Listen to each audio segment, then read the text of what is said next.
Nos 2 primeiros capítulos da Bíblia, lemos a história da criação, que descreve como Deus fez o mundo perfeito para servir de lar para os seres humanos criados. E os 2 últimos capítulos da Bíblia dizem que Deus criará um mundo perfeito para a humanidade novamente, mas dessa vez será uma nova criação, a restauração da terra para apagar os desastres que o pecado trouxe. Este será um lugar real, habitado por pessoas reais que poderão ver, ouvir, tocar, saborear, cheirar, medir, desenhar, testar e experimentar plenamente tudo que Deus fez. Assim como nos dias de Noé, diante de corações cujos pensamentos eram continuamente voltados para o mal, o mundo foi destruído pela água para começar tudo de novo. Desta vez, agora no fim, o mundo será purificado pelo fogo para dar lugar a uma nova terra na qual reina a justiça, porque, ao contrário do que ocorreu no tempo do dilúvio, o pecado será destruído para sempre. É sobre isso que falaremos nesta lição.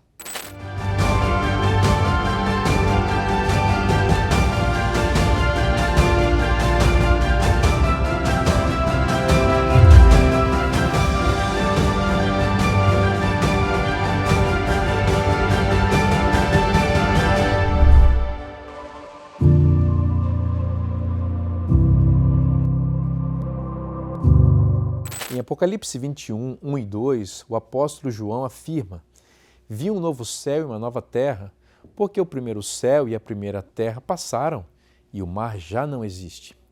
Esta nova terra não se refere a um lugar desconhecido, é a nossa terra, o nosso lar. É nova no sentido de que, ao purificá-la com fogo, Deus eliminará o pecado e suas consequências para sempre. Não se trata de um novo planeta, compreende? E nesta terra será estabelecida a Nova Jerusalém, a morada de Deus com a humanidade. Apocalipse 21:3 declara: e ouvi uma grande voz do céu que dizia: eis o tabernáculo de Deus com os homens, e ele habitará com eles, e eles serão o seu povo, e Deus mesmo estará com eles, e será o seu Deus. Pense na beleza mais extravagante da arte e da natureza, ou no entusiasmo arrebatador de um grande coro. Tudo isso parecerá cinza e sombrio quando pudermos experimentar as imagens e os sons do céu. Um dia, ao contemplar essa glória e ouvir essa música, reconheceremos finalmente a transformação degradante que o pecado trouxe ao nosso mundo. As maravilhas extraordinárias que veremos serão muito mais do que o melhor que possamos imaginar. Serão mais belas do que o pôr do sol, mais glorioso, mais espetaculares do que os jardins com flores multicoloridas, mais brilhantes e mais deliciosas do que a maior sinfonia do mundo. À medida que as eras passarem, haverá novas maravilhas para explorar, novas alturas para alcançar e novos mistérios para desvendar. Nunca nos cansaremos das novas descobertas e das novas aventuras da eternidade. No mundo renovado, nosso conhecimento se ampliará continuamente e nossa alegria crescerá sem cessar. Você consegue imaginar como serão as paisagens do céu, as criaturas que encontraremos lá, a tecnologia que conheceremos ou os lugares do universo que exploraremos? Mas acima de tudo, você consegue imaginar que conhecerá mais e mais a Deus? Consegue imaginar o que isso significou para João quando recebeu esta visão que escreveu no Apocalipse? A Jerusalém que ele tinha visto ser conquistada, o templo que tinha sido destruído, o Jesus que tinha sido crucificado e agora ter a oportunidade de contemplar esta restauração, não resta nada que reflita o velho mundo do pecado. Todas as coisas são feitas novas, uma nova terra, a capital do reino de Deus, virá para este planeta, para a terra. Veja como Apocalipse 21:4 descreve esse dia. E Deus enxugará de seus olhos toda lágrima, e não haverá mais morte, nem pranto, nem clamor, nem dor, porque as primeiras coisas já passaram. Na eternidade, nossas necessidades mais profundas de amor serão plenamente satisfeitas na presença de Deus. Ele suprirá todas as nossas necessidades físicas, mentais, sociais e espirituais. Aquele que nos criou sabe como cuidar de nós. Em sua presença, estaremos plenamente realizados. Todos os nossos medos desaparecerão. Nossa mente estará em paz e nosso coração descansará. As limitações causadas pelo pecado deixarão de existir. João descreve que a glória de Deus ilumina a cidade e não haverá mais noite ali. Os materiais usados na construção são dos mais finos: jaspe, safira, ágata, esmeralda, ônix, cornalina, crisólito, berilo, topázio, crisoprásil, jacinto e ametista.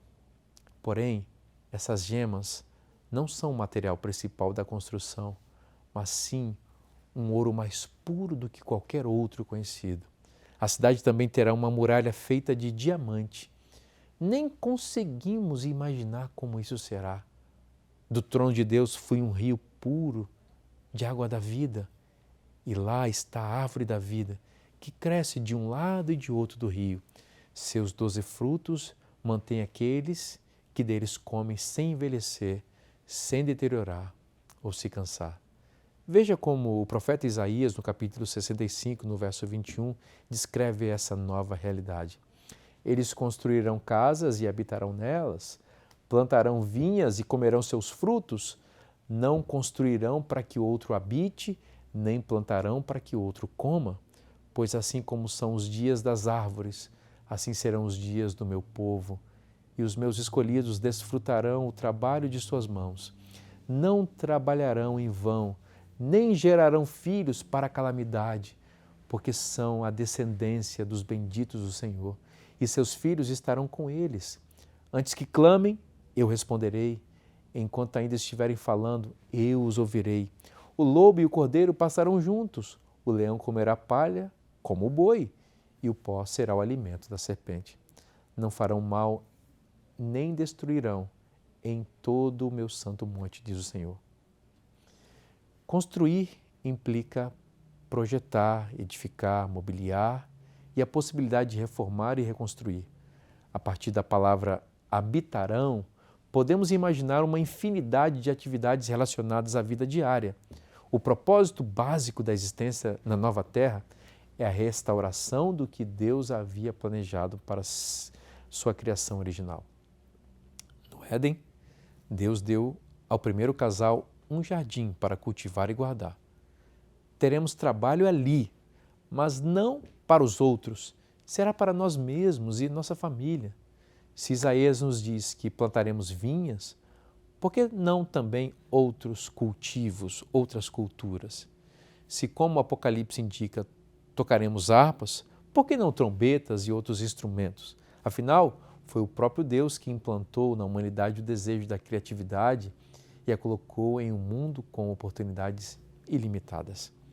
Além disso, grande parte da alegria que desfrutaremos na eternidade virá de nossos relacionamentos. Assim como os discípulos reconheceram Jesus após a ressurreição, reconheceremos nossos amigos e familiares, além de todos os personagens históricos que foram salvos.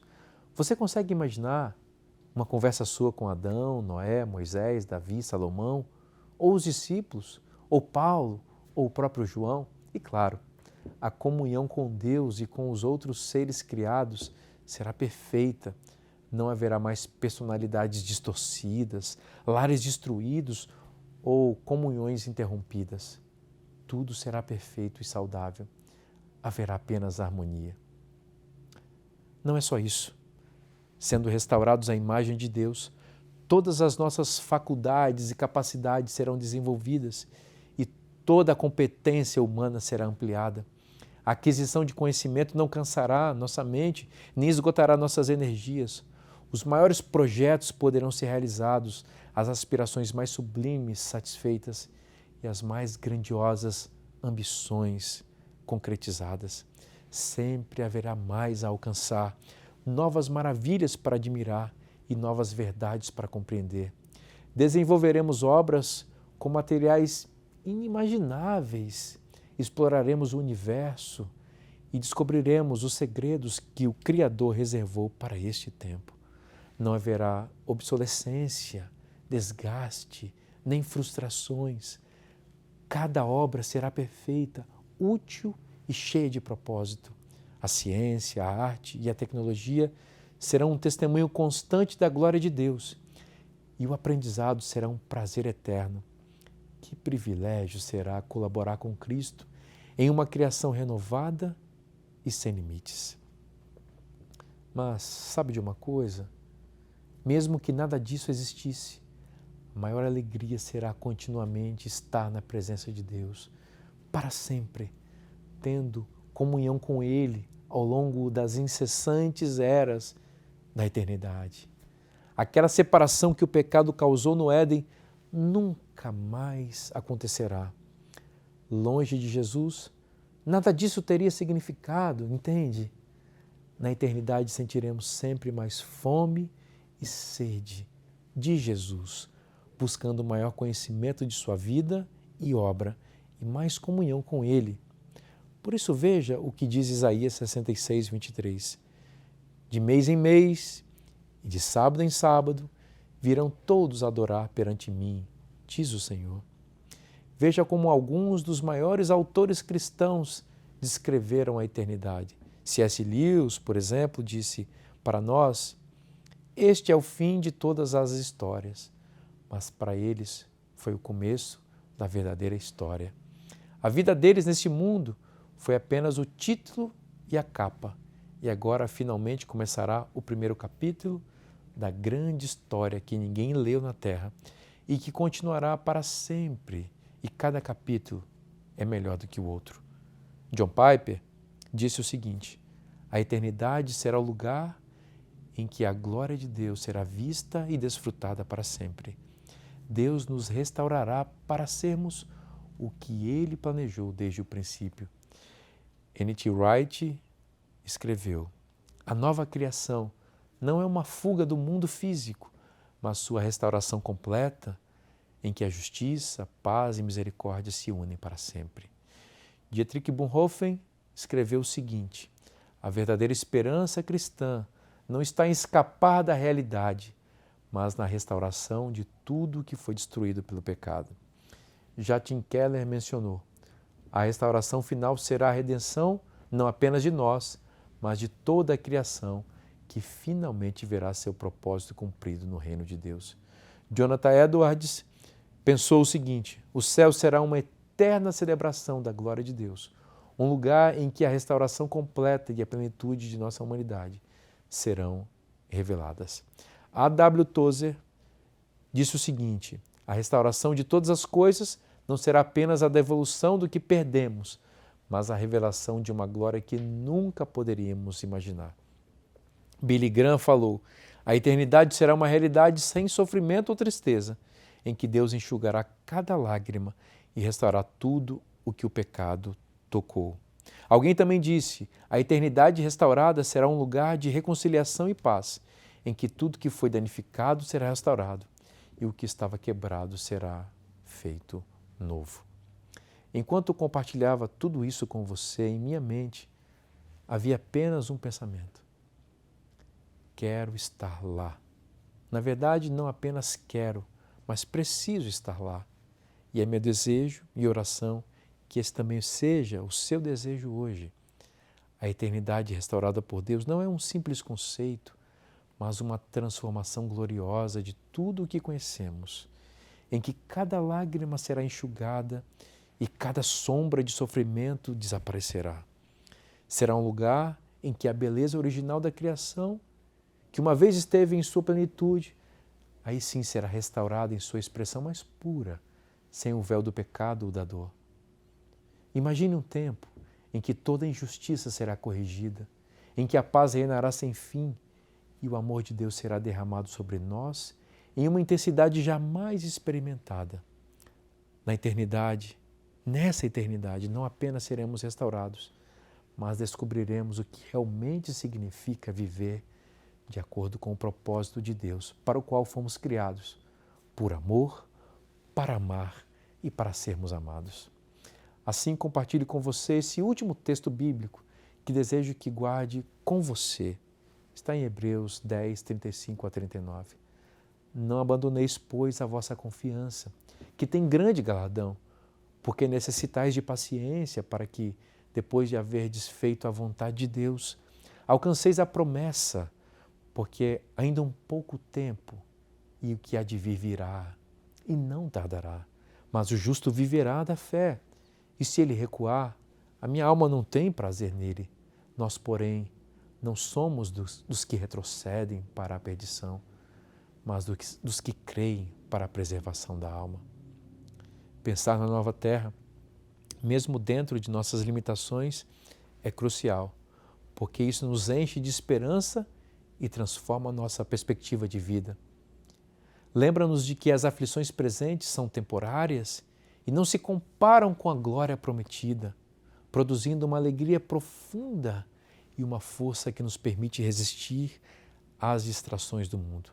Além disso, nos inspira a impactar positivamente o presente, sabendo que nossas ações têm um propósito eterno, como demonstraram cristãos ao longo de toda a história. Por fim, aproxima-nos do caráter perfeito de Deus, confiando que seus planos para nós são melhores do que podemos imaginar e nos dá paz, força e propósito eterno, como estudamos profundamente com os textos bíblicos na lição 10 da revista Esperança, Céu ou Inferno.